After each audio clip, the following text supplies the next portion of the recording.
Welcome to Scrapbook My Life, where I tell you an embarrassing story to save you from making the same embarrassing mistakes I did.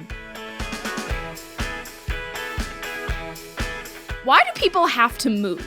You have to fit all your stuff into boxes, and it's always hard because it's not like your stuff is box-shaped, so you always break something, and it takes forever.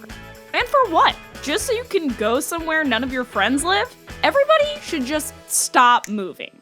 One day when we were 11, my best friend Katie and I were in my front yard looking for, but not finding, cool rocks. Just as we were getting bored, my new neighbor Brandon yelled across the street and asked if we wanted to see what he was building. Brandon's family had just moved from Santa Fe, and he had started at our school the week before.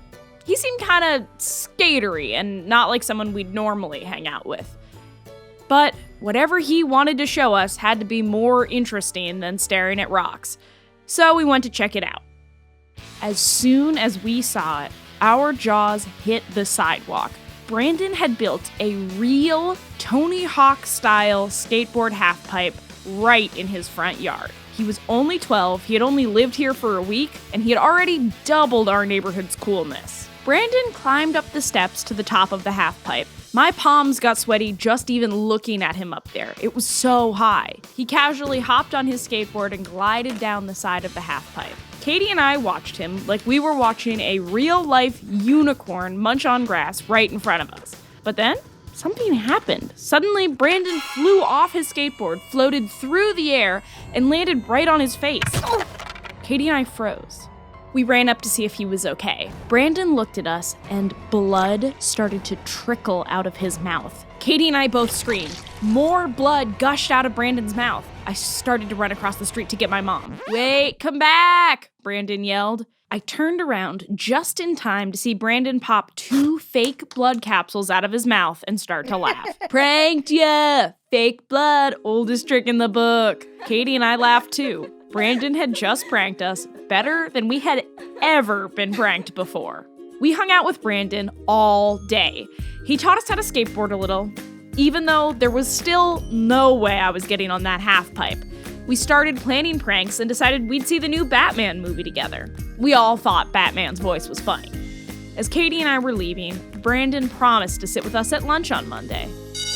Monday morning, Katie and I told all our friends about Brandon and the halfpipe and the prank and all the plans we'd made. We told them that with Brandon around, we'd never be bored again. But when lunch finally rolled around, Brandon wasn't there. I kept promising everyone he'd be there any minute, but then lunch was over and he still wasn't there. I was mad and confused. Why didn't he show up? Had Brandon been pranking us again when he said he wanted to be our friend? When I got home from school, I noticed a white envelope sticking out of the front door. In it was a letter from Brandon. It said, "Hey Sarah, I'm sorry for not being able to be there at lunch. My family had to move back to Santa Fe last minute, but I promise I'll write." Now, rather than being mad and confused, I was just sad and disappointed. We were all gonna have to go back to looking for dumb rocks and being bored. Then, 2 blood capsules fell out of the envelope. I couldn't help but laugh. That's how I learned that not everybody sticks around for a super long time, but you can still learn a lot from them while they are around. And if what you learn from them is a hilarious blood capsule prank, make sure to do it away from your mom's new white carpet.